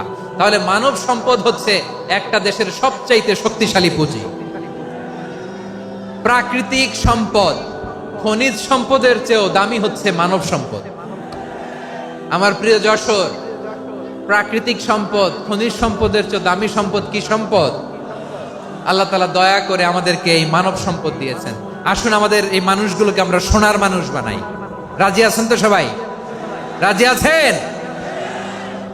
মানুষ পারে না এমন কোনো কিছু নাই, চাইলে সব পারে। এজন্য মানুষকে তারবিয়া দিতে হবে, যথাযথভাবে তাদেরকে গড়তে হবে। আসুন আমরা সিরাতের আয়নায় বিশ্বনবীর জীবনী থেকে দেখি তিনি কিভাবে হিউম্যান রিসোর্সকে ম্যানেজ করতেন। যদি আপনাদের সময় হয়, দু একটা উদাহরণ দিয়ে আজকে আমি আমার আলোচনার বিদায় নিব। হবে সময় হবে কয়েক মিনিট? হ্যাঁ, শান্ত থাকবেন তো? শান্ত থাকবা? হ্যাঁ, ঠিক আছে। এই ধাক্কার মধ্যে ঢুকছে, এবার মজা বুঝতেছো তো? হ্যাঁ, মানা করছিলাম না? ঠিক আছে, টের পাও। হ্যাঁ, ঠিক আছে। যে আওয়াজ করবে আমি ওকে দেখতেছি, কে কে আওয়াজ করে দেখতেছি। শেষ কথা, শেষের দিকে চলে আসছি। বিষ্ণু ইসলাম কিভাবে হিউম্যান রিসোর্সকে ম্যানেজ করতেন, মজার কথা আছে কয়েকটা, বলে বিদায় নিব। বিশ্বনবী কিভাবে এই মানব সম্পদকে ম্যানেজ করতেন। বিশ্বনবী, he was a very good talent hunter, চৌকস ট্যালেন্ট হান্টার ছিল। কার মধ্যে কি ট্যালেন্ট আছে দেখলেই বুঝে ফেলতেন। সুবহানাল্লাহ পড়বেন না? কি নবী আমরা পেয়েছি! He was a very good talent hunter. আমার নবী, তিনি চৌকস ট্যালেন্ট হান্টার ছিলেন। কার মধ্যে কি প্রতিভা বের করতেন, ওই প্রতিভাকে ইসলামের কল্যাণে কাজে লাগাতেন। সুবহানাল্লাহ বলেন। যাকে যেই জায়গায় সেট করলে ভালো হবে তাকে ওই জায়গায় সেট করতেন। কয়েকজন সাহাবীর জীবনী শোনাই। আবু মাহজুরা রাদিয়াল্লাহু তাআলা আনহু, মক্কার মুয়াজ্জিন, আগে ছিল মুশরিক, পরে হইছে মুমিন। উনি কিভাবে মুমিন হইলেন এই ঘটনাটা একটু আপনাদের শোনাতে চাই। তা আপনাদের তো সময় নাই হাতে। হ্যাঁ, সময় আছে? এই যে এই জেনজি শেষ করে দিল আজকের প্রোগ্রামটা। 1 ঘন্টা ধাক্কা ধাক্কি করে কেমনে দাঁড়ায় আছে আমি বুঝলাম না।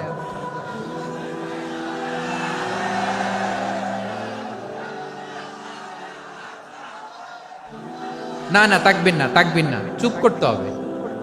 What I need, you stop, just shut up, চুপ। হ্যাঁ, ঠিক আছে, এভাবে আবু মাহজুরা রাদিয়াল্লাহু তাআলা আনহু কিভাবে মুসলিম হলেন আওয়াজ করে শুনেন। হুনাইনের যুদ্ধ 8ম হিজরি, বিষ্ণু ইসলাম হুনাইনের যুদ্ধ শেষে ফিরতেছেন, পথিমধ্যে বেলাল রাদিয়াল্লাহু তাআলা আনহু, এই যে আবার কথা, আই রে আল্লাহ রে, এখানে ধাক্কা ধাক্কি কেন? চলে যাও, পেছনে যাও, যাও পেছনে যাও। কি আজীব তামাশা, যেখানে যায় এখানে ধাক্কা ধাক্কি, মারামারি, গায়ের উপরে কাঁধের উপরে শাউটিং। অনেক গুরুত্বপূর্ণ কথা পয়েন্ট করে নিয়ে আসি যে বলবো, এই শাউট করার কারণে প্রোগ্রামটাই নষ্ট করে দেয়। আসছে আমার ভালোবাসা দেখাইতে, প্রোগ্রামটাই শেষ করে দিয়ে চলে যায়। স্টপ, আবার কথা বল, স্টপ। হুনাইনের যুদ্ধে 8ম হিজরি, কত হিজরি সবাই বলেন না একটু, কত হিজরি? 8ম হিজরিতে হুনাইনের যুদ্ধে রাসূল সাল্লাল্লাহু আলাইহি ওয়াসাল্লাম ফিরে আসতেছেন মদিনায়। পথিমধ্যে বেলাল রাদিয়াল্লাহু তাআলা আনহু আযান দিচ্ছেন। কি দিচ্ছেন? তো পাশে ছিল মুশরিকদের একটা পল্লী, কিছু মুশরিক তরুণ, কিছু অমুসলিম কিশোর, তারা আযানকে ব্যঙ্গ করতেছে, আমাদের বাংলায় মুখ ভেঙ্গানো বলে আর কি। বেলাল রাদিয়াল্লাহু তাআলা আনহু আযান দিচ্ছেন, ওই বাচ্চাগুলো মুশরিক, তো ওরা আযানকে ব্যঙ্গ করতেছে, বিকৃতি করে ওরাও আযান দিচ্ছে। উদ্দেশ্য হচ্ছে আযানকে নিয়ে ঠাট্টা করা। উদ্দেশ্য কি? ঠাট্টা করা।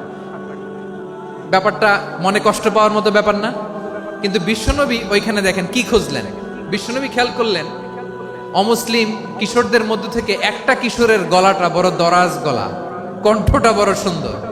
খেয়াল করে দেখলেন যে কিছু কিশোর বেলালের আযানকে ব্যঙ্গ করে, বিকৃতি করে, কিন্তু একজনের কণ্ঠ দেখতে পাচ্ছেন না এত দূরে, কিন্তু কণ্ঠটা বড় সুন্দর, দরাজ গলা। বিশ্বনবী সাহাবীদেরকে বললেন, ধরো এগুলারে, ধরো।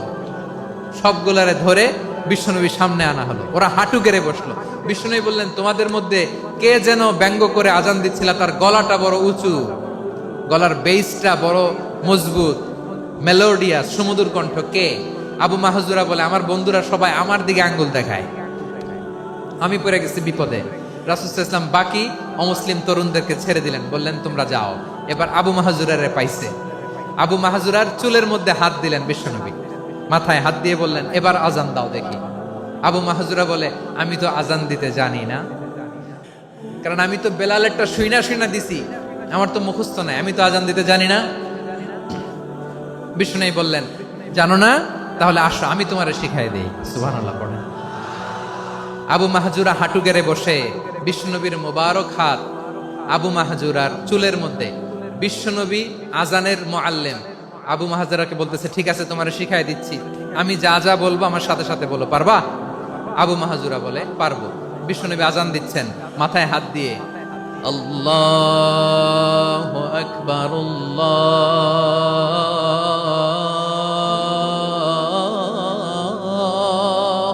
আকবার। আবু মাহজুরা এই বাক্যটা পড়লেন। বিশ্বনবী দ্বিতীয় বাক্য পড়তে আরম্ভ করলেন, আল্লাহু আকবার, আল্লাহু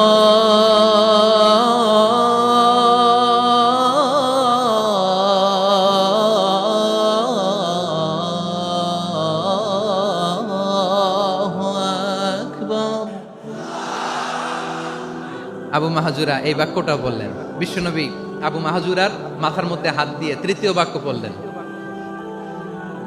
আশহাদু আল্লা ইলাহা ইল্লাল্লাহ,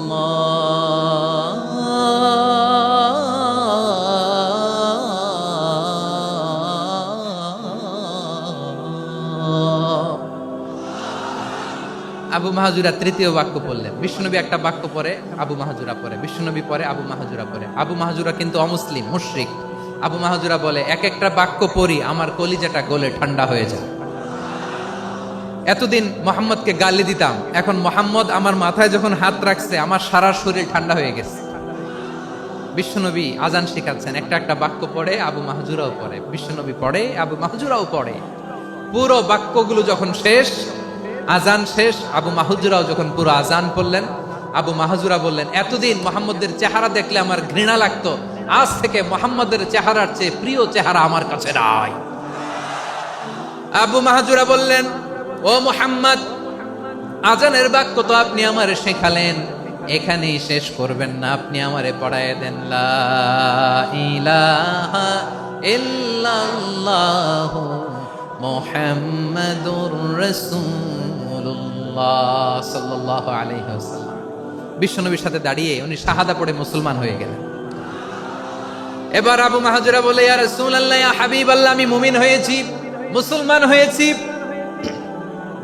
আপনার কাছ থেকে আজান শিখার সৌভাগ্য আমি লাভ করেছি নবী। আমার কণ্ঠের বড় তারিফ করেছেন, আপনি আমার আজানকে আপনি পছন্দ করেছেন। একটা জিনিস আপনার কাছে চাই, আপনি আমাকে মক্কার মসজিদুল হারামের মুয়াজ্জিন হিসেবে অ্যাপয়েন্ট করে দেন। বিষ্ণু ইসলাম বললেন, যাও আবু মাহজুরা, আমি তোমাকে পৃথিবীর শ্রেষ্ঠতম মসজিদ মক্কার মসজিদুল হারামের মুয়াজ্জিন হিসেবে অ্যাপয়েন্ট করে দিল। দেখছেন কিভাবে ট্যালেন্ট হান্টিং করতে হয়, কিভাবে হিউম্যান রিসোর্স মানব সম্পদকে ব্যবহার করতে হয়। আসছিল আজানকে ভেঙাইতে, আসছিল কেন?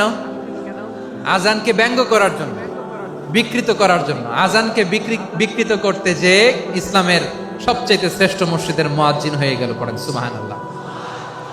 হযরত আবু মাহজুরা রাদিয়াল্লাহু তাআলা আনহু ওনার এই সুললিত কণ্ঠ ব্যবহার করে মসজিদুল হারামে এত সুন্দর করে আল্লাহু আকবার বলে আজান দিতেন। মানুষগুলোর, মুসল্লিগুলোর, মক্কাবাসীর হৃদয়কে তিনি বিগলিত করে দিতেন। মানুষের হৃদয়কে ঠান্ডা হয়ে যেত। শুধু এখানেই শেষ না আমার যশোরের ভাইয়েরা। বিশ্বনবী যখন সাইয়েদনা আবু মাহজুরা রাদিয়াল্লাহু তাআলা আনহুকে আজান শিখাচ্ছিলেন, বলেন তো বিশ্বনবীর হাতটা কোথায় ছিল? আবু মাহজুরার মাথার সামনে, এই চুলের উপরে ছিল। আবু মাহজুরা ওই স্মৃতিটাকে ধারণ করবার জন্য, ওই স্মৃতিকে বহন করার জন্য বিশ্বনবীর মোবারক হাত আবু মাহজুরার কপালের চুলের যেই জায়গায় লেগেছে, মৃত্যুর আগের দিন পর্যন্ত আবু মাহজুরা মাথার ওই চুলে কোনোদিন ছুরি আর কামার লাগায় নাই, সেখানে কেচি লাগায় নাই, চুলের মধ্যে খুর লাগায় নাই। আবু মাহজুরা ডান দিকের চুল কাটতো, বাম দিকের চুল কাটতো, পেছনের চুল কাটতো, সামনের চুল কাটতো না। আবু মাহজুরা রাদিয়াল্লাহু তাআলা আনহুর সামনের চুলগুলো বড় হতে হতে যখন এত বড় হয়ে যায়, তিনি চুলগুলো পেঁচিয়ে মাথার মধ্যে রাখতেন। তারপরে তিনি পাগড়ি পরতেন। সবাই জিজ্ঞেস করতো, আবু মাহজুরা, এটা আবার কেমন স্টাইল? দেখতে তোমারে কি বিদঘুটে লাগে? কেমন অড লাগে? কেমন খারাপ দেখা যায়? মক্কায় এমন কোন মানুষ তো দেখি নাই, ডানে চুল কাটে, বায়ে চুল কাটে, পেছনে চুল কাটে, সামনে কাটে না। ওরে আবু মাহজুরা, কেমন দেখা যায় তোমারে? তুমি সামনের চুল কাটো না কেন? আবু মাহজুরা বলে, আমি হাঁটু গেড়ে পেয়ারা নবীর সামনে বসেছিলাম, আমার এই মাথার চুলের মধ্যে মুবারক হাত লাগিয়ে বিশ্বনবী নিজে আমাকে আজানের প্রতিটা বাক্য শিক্ষা দিয়েছেন। বিশ্বনবীর মোবারক হাত, পবিত্র হাত আমার মাথার চুলের যেই জায়গায় লেগেছে, আমি চাই ওই চুলগুলা নিয়ে আমি আমার কবরের ভিতরে যাব। সাইয়েদনা আবু মাহজুরা রাদিয়াল্লাহু তাআলা আনহু ইন্তেকালের আগের পর্যন্ত মাথার সামনের চুলগুলা কাটে নাই। মাথার সামনের চুল তিনি কাটেন নাই। সুবহানাল্লাহ বিহামদি। কেমন ভালোবাসতেন বিশ্বনবী সাহাবীদেরকে, সাহাবারা কেমন ভালোবাসতেন বিশ্বনবীকে। সামনের চুলগুলো বড় হতে হতে এত বড় ছিল, পেঁচিয়ে রেখে পাগড়ি পরতেন, কাটতেন না। নবীর হাত লেগেছিল। সুবহানাল্লাহ পড়েন। তাহলে what is the lesson? Moral of the story কি? মোরাল অফ দ্য স্টোরি হচ্ছে, আসছিল আজানকে ব্যঙ্গ করার জন্য, বিকৃত করার জন্য, হয়ে গেল মসজিদুল হারামের মুয়াজ্জিন। দেখেন বিশ্বনবী একটা খারাপ সিচুয়েশনের মধ্যে থেকে কি ভালো জিনিস বের করে আনলেন। আমি যে শুরুতে বলেছি কিভাবে তিনি হিউম্যান রিসোর্সকে ডেভেলপ করেছেন, ম্যানেজ করেছেন। তিনি যে চৌকস ট্যালেন্ট হান্টার ছিল, দেখেন সবার মধ্যে থেকে এর বাছাই করে মুয়াজ্জিন বানাই দিয়েছেন। সুবহানাল্লাহ পড়েন। তার মানে এই না সবাইরে ধরে ধরে উনি মুয়াজ্জিন বানাইছেন। যার যেই ট্যালেন্ট আছে তাকে ওই কাজে অ্যাসাইন করেছেন। যার যেই প্রতিভা আছে তার প্রতিভাকে ইসলামের কাজে লাগিয়েছেন। সুবহানাল্লাহ পড়েন। যায়েদ বিন সাবিত রাদিয়াল্লাহু তাআলা আনহু নাম শুনেছেন? যশোর, কথা বেরোয় না। যদি জিগায় সালমান খানের নাম শুনছেন, সবাই হাত তুলবে, জি হুজুর শুনছি, মানে সব দেখা শেষ। সালমান খান, আমির খান, অমুক খান, সব খান মুখস্থ, কিন্তু জায়েদ বিন সাবেতের নাম মুখস্থ নাই মুসলমানদের। যে সাহাবী মাথার সামনের চুল কাটে নাই, মসজিদুল হারামের মুয়াজ্জিন বানাইছেন বিশ্বনবী, সাহাবীর নাম কি? খায়া ফেলাইস, স্লোগানের সাথে খায়া ফেলাইস। আবু মাহজুরা, কি নাম? আবু মাহজুরা আল জুমাহি রাদিয়াল্লাহু তাআলা আনহু। এই নামটা আজকে নিয়ে যাইতে হবে যশোর। আবু মাহজুরা রাদিয়াল্লাহু তাআলা আনহু। 2 নম্বরে বলছিলাম যায়েদ বিন সাবিত রাদিয়াল্লাহু তাআলা আনহু। বিশ্বনবী দেখলেন মদিনার এই আনসারী সাহাবী হাইলি ট্যালেন্টেড, ইন্টেলেকচুয়াল, মেরিটোরিয়াস, জ্ঞানের প্রতি তার আকর্ষণ, মারাত্মক আকর্ষণ। বিশ্বনবী তাকে দায়িত্ব দিলেন, কোরআন যা নাজিল হয় তুমি লিখো, কাতিবুল ওহী বানায় দিলেন। সুবহানাল্লাহ। যায়েদ বিন সাবিতরে আবার আজান শেখান নাই, কারণ তার মধ্যে বিশ্বনবী প্রতিভা দেখেছেন, একাডেমিক প্রতিভা। বিশ্বনবীর একাডেমিক প্রজেক্টগুলো তিনি হ্যান্ডেল করতেন। যায়েদ বিন সাবিত ছিল বিশ্বনবীর ব্যক্তিগত সচিব। কি ছিল? ব্যক্তিগত সচিব। বোঝেন নাই? বিশ্বনবীর ব্যক্তিগত সচিব এবং দোভাষী। ইহুদিরা কিছু লিখে দিলে এটার অর্থ বিশ্বনবীরে বুঝায় দিতেন, আবার ইহুদিদের কাছে কিছু লিখতে হলে তিনি লিখে দিতেন। বিশ্বনবী একদিন বললেন, ইন্নী ওয়াল্লাহি মা আমানু ইয়াহুদা আলা কিতাব। ইহুদিরা যে চিঠি পাঠায় অর্থ তো বুঝি না, আরেক ইহুদি আইনে অর্থ করা লাগে। আবার ইহুদিদের কাছে কিছু লিখে পাঠাইতে চাইলে আমরা তো লিখতে পারি না, ইহুদিরে দিয়ে লেখা লাগে। ওরা যে পয়রা শোনায় লিখে দেয়, আমি ওদের বিশ্বাস করি না। আমার নিজের একজন লোক দরকার। বিশ্বনবী এই যায়েদ বিন সাবিতকে চুজ করলেন ল্যাঙ্গুয়েজের জন্য।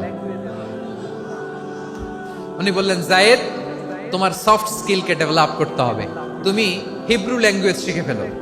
যায়েদ বিন সাবিত বলল, বিশ্বনবীর মোটিভেশন আর ইন্সপিরেশন পেয়ে আমি 15 দিনে ইহুদিদের এই হিব্রু ল্যাঙ্গুয়েজ শিখে ফেললাম।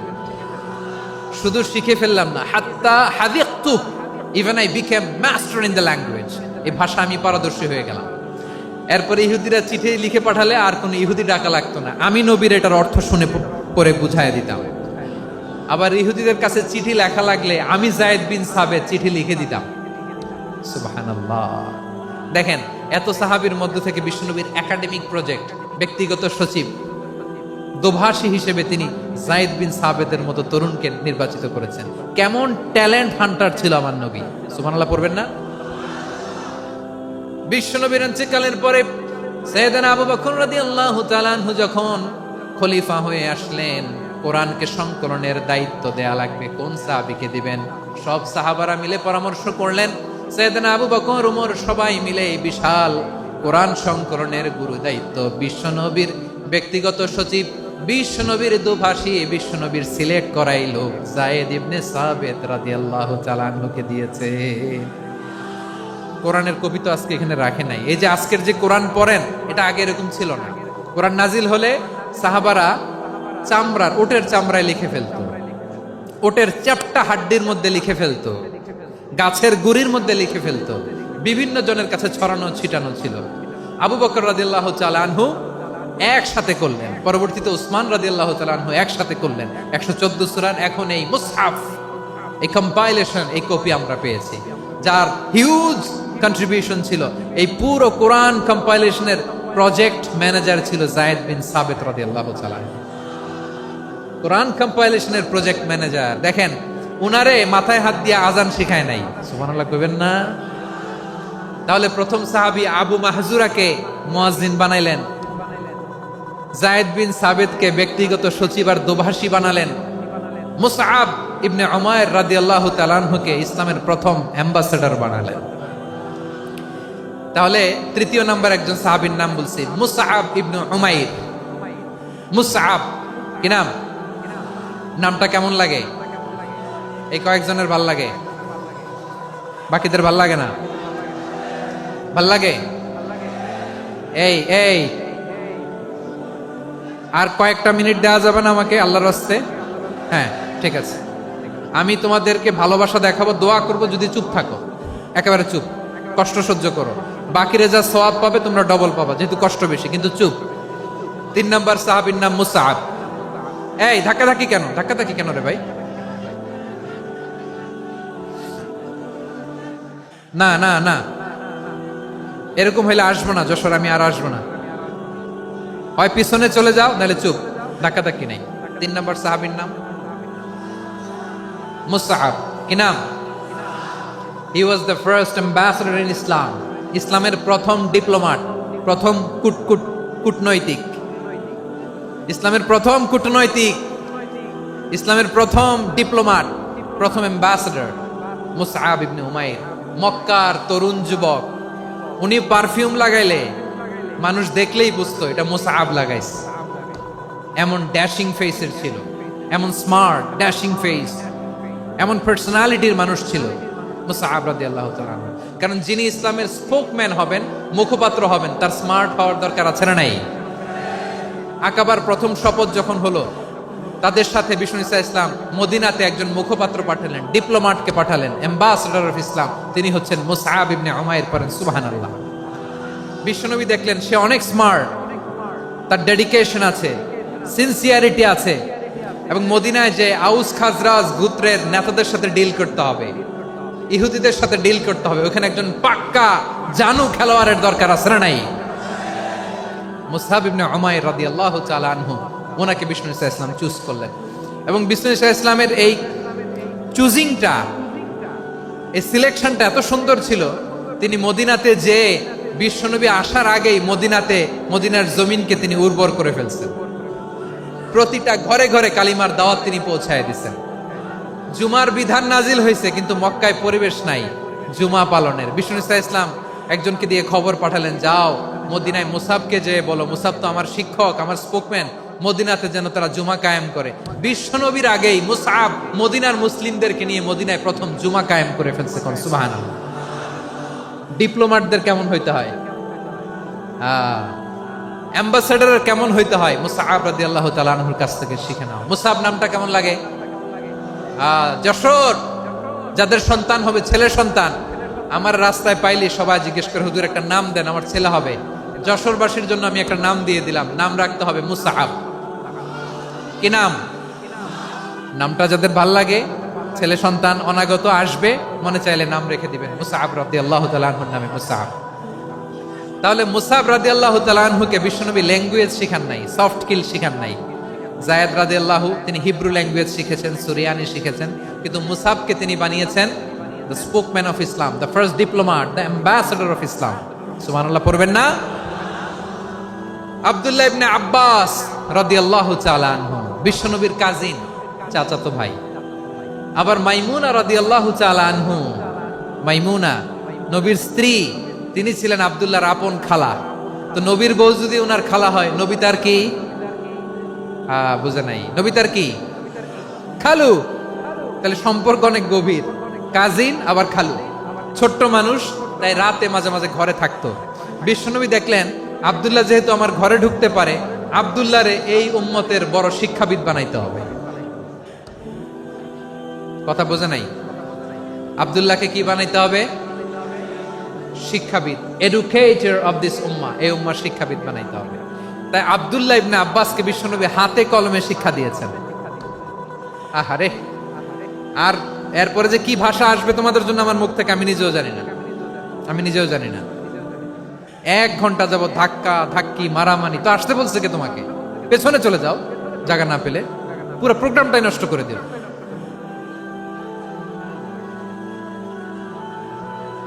জি, আমার দিকে তাকান, আমি শেষ করে দিচ্ছি। হবে না, ইন্টেলেকচুয়াল আলোচনা এখানে হবে না, আমি বুঝতে পারছি, শেষ করে দিচ্ছি। আব্দুল্লাহ ইবনে আব্বাস রাদিয়াল্লাহু তাআলা আনহু, মনোযোগ দিয়ে কয়েকটা মিনিট শুনুন, আমি এখনই শেষ করে দিচ্ছি, এরপর আওয়াজ করবে। এই যে এগুলো কি আমি বুঝলাম না। আমি বললাম না সব করা যাবে, বসে যাও, শুয়ে যাও, চলে যাও, আওয়াজ করা যাবে না।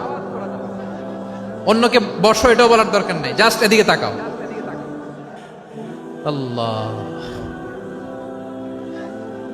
আব্দুল্লাহ ইবনে আব্বাস রাদিয়াল্লাহু তাআলা আনহু, ওনাকে বিশ্বনবী হাতে কলমে শিক্ষা দিয়েছেন, যেহেতু উম্মতের শিক্ষাবিদ হবেন, এডুকেটর হবেন।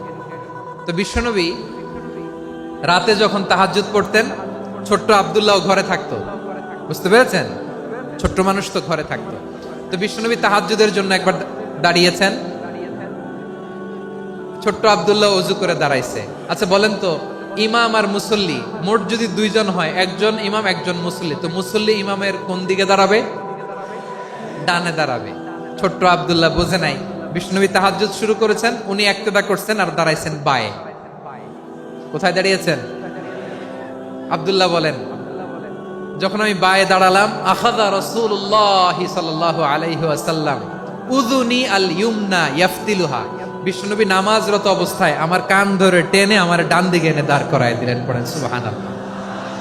দেখেন, হাতে কলমে শিক্ষা। আর জীবনে ভুল হবে? কথা কয় না, আর ভুল হবে? আর ভুল হবে না। এভাবে বিশ্বনবীর অনেক সঙ্গ পেয়েছেন, সফর করেছেন, একই বাহনে বসেছেন, এক বাহনে বসে লম্বা নাসিহত করেছেন, বলেছেন, ইয়া গোলাম ইহফাজিল্লাহ ইয়াহফাজকা ইহফাজিল্লাহ তাজিদহু তুজাহাক ইযা সাআলতা ফাসআলিল্লাহ ওয়া ইযা ইসতাআনতা ফাসতাইন বিল্লাহ। আল্লাহর বিধান মানো, আল্লাহর বিধান রক্ষা করো, আল্লাহ তোমায় রক্ষা করবে।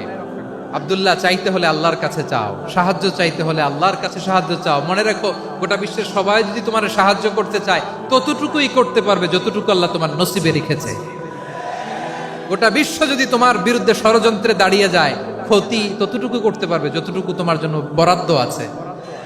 এর বাইরে কিছু করতে পারবে না। আওয়াজ করে বলেন ঠিক কিনা? এভাবে হাতে কলমে শিখিয়েছেন, বিশ্বনবীর সঙ্গ পেয়েছেন।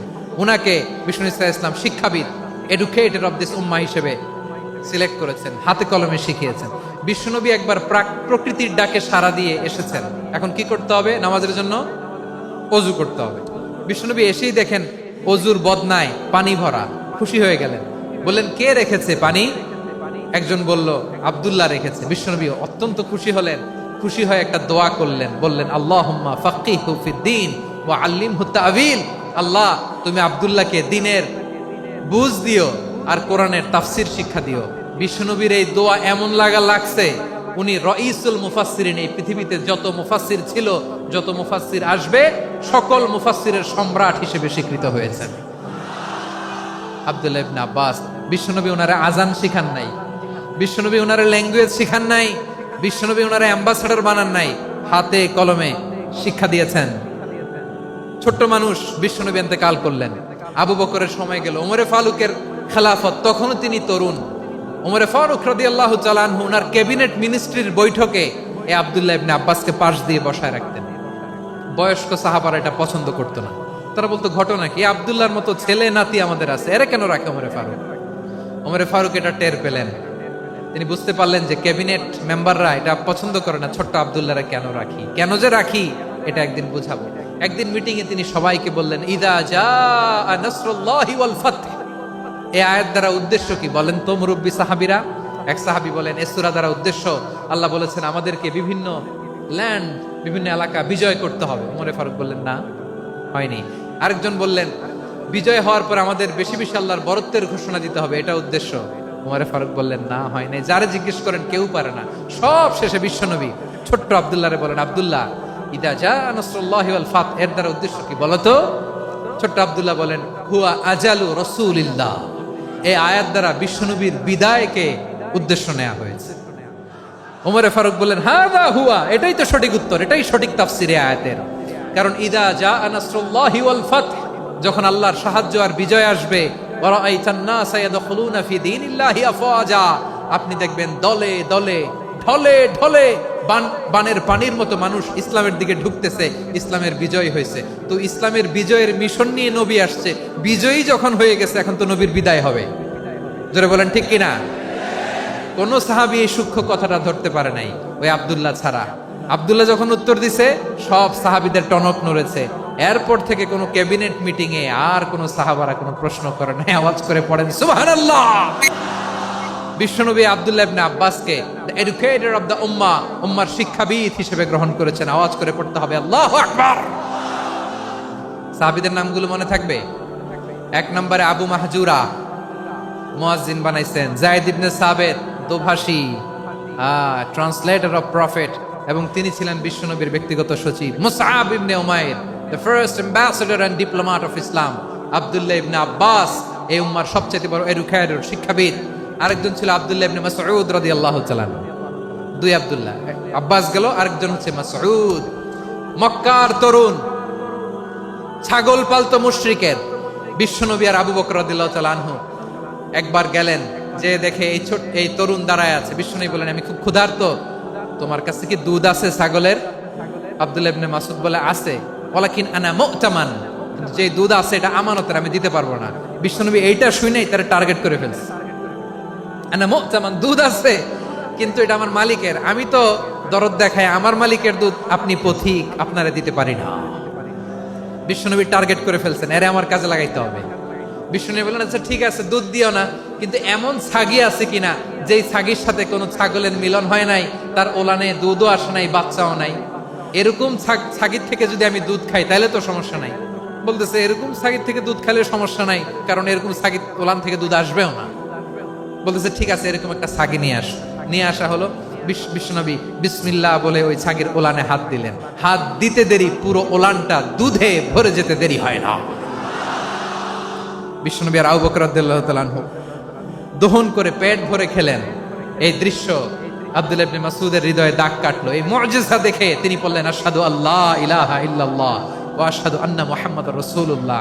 তিনি ষষ্ঠ মুসলিম ছিলেন, 6 নম্বর মুসলমান।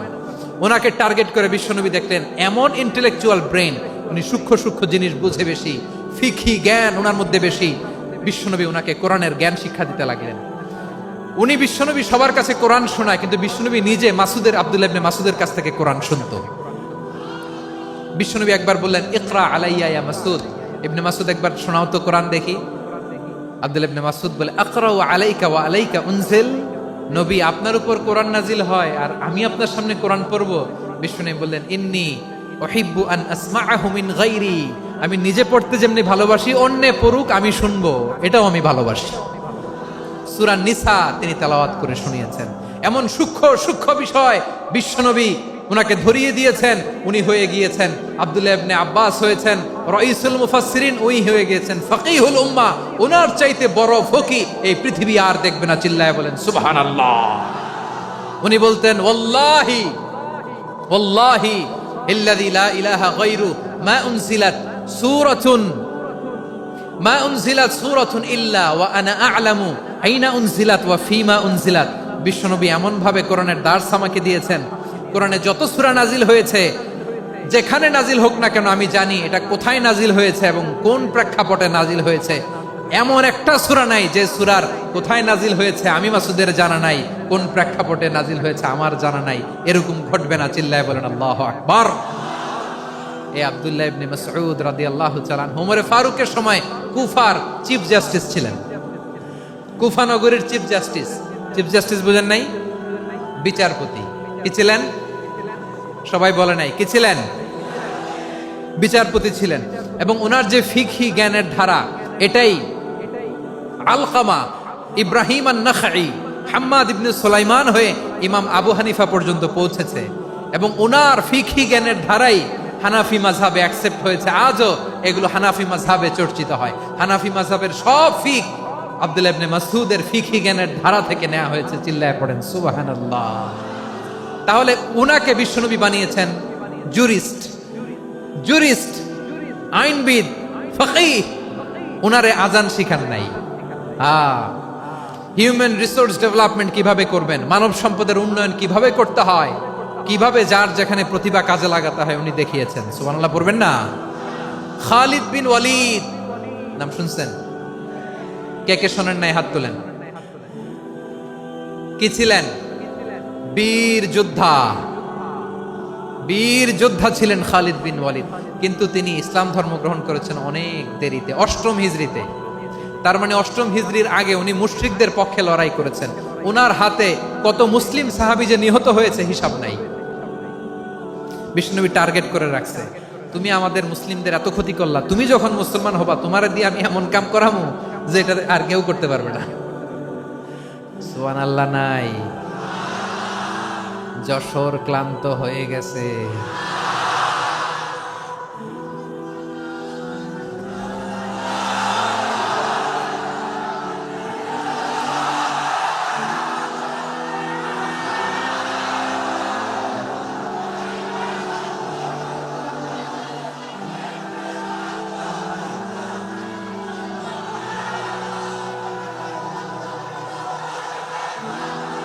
মাশাআল্লাহ, বসুন বসুন বসুন। খালিদ বিন ওয়ালিদ রাদিয়াল্লাহু তাআলা অষ্টম হিজরিতে মুসলিম হয়েছেন, মক্কা বিজয়ের আগে। তো মক্কা বিজয়ের আগে যখন মুসলিম হয়েছেন, এর আগে কি করছেন? কাফিরদের সাথে যুদ্ধ করেছেন। উনি উহুদের যুদ্ধে মুসলমানদের যে পরাজয় ভাব, কঠিন পরিস্থিতির মুখোমুখি উনার কারণে পিছন থেকে এমন আতর্কিত আক্রমণ করেছেন, মুসলমানদেরকে কচুকাটা করেছেন।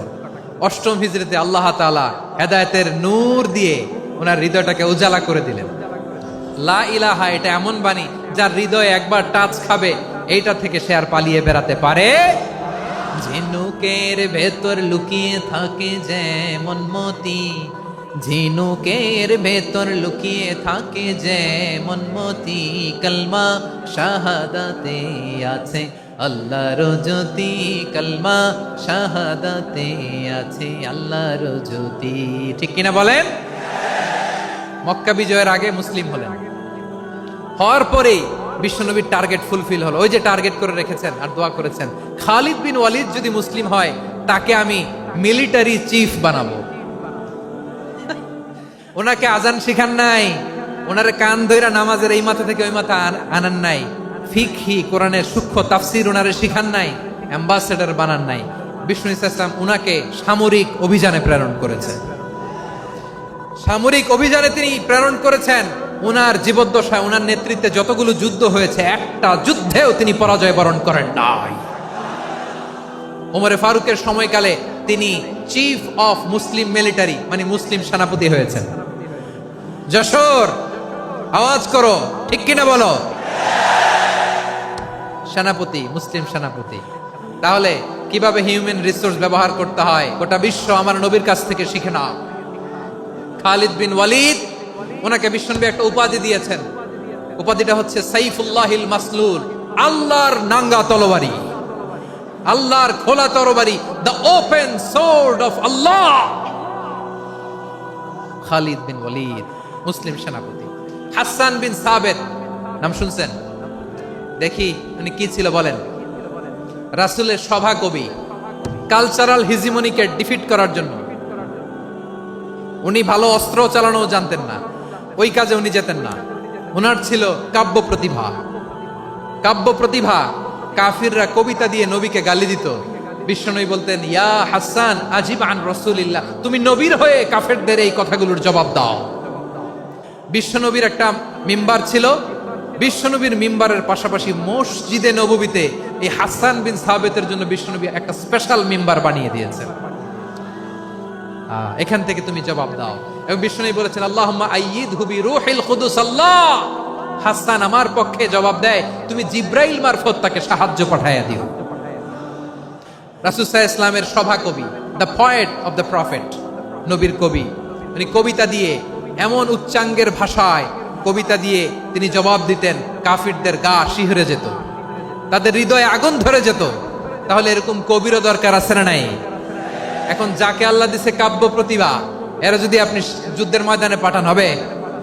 যারে দিছে সুরেলা গলা, এরা যদি অ্যাম্বাসেডর বানান হবে না। হাসান বিন সাবেত ছিলেন বিষ্ণু ইসলামের কবি। হুযাইফা ইবনুল ইয়ামান বিশ্বনবীর গোয়েন্দা বিভাগের প্রধান। কিসের প্রধান? হুযাইফা ইবনুল ইয়ামান। ওনার ছিল ডিটেকটিভ মাইন্ড, ডিটেকটিভ মাইন্ড, গোয়েন্দা বিভাগের প্রধান। এবং উনি হচ্ছেন সাহিবু সিররি রাসূলিল্লাহ, রাসূল সাল্লাল্লাহু আলাইহি ওয়াসাল্লামের গোপন তথ্যের ধারক বাহক। নবীর যেই কথা কেউ জানে না, সব হুযাইফার পেটের ভিতরে ছিল। সুবহানাল্লাহ পড়েন। মদিনার যত ইহুদিদের একটা লিস্ট ছিল, এই লিস্ট শুধু দুইজন জানতো, বিশ্বনবী আর হুযাইফা। সুবহানাল্লাহ পড়বেন না? তাহলে উনাকে কোন দায়িত্ব দিছে? কোন বিভাগ? যশোর, আওয়াজ করো, কোন বিভাগ? গোয়েন্দা বিভাগের হেড ছিল।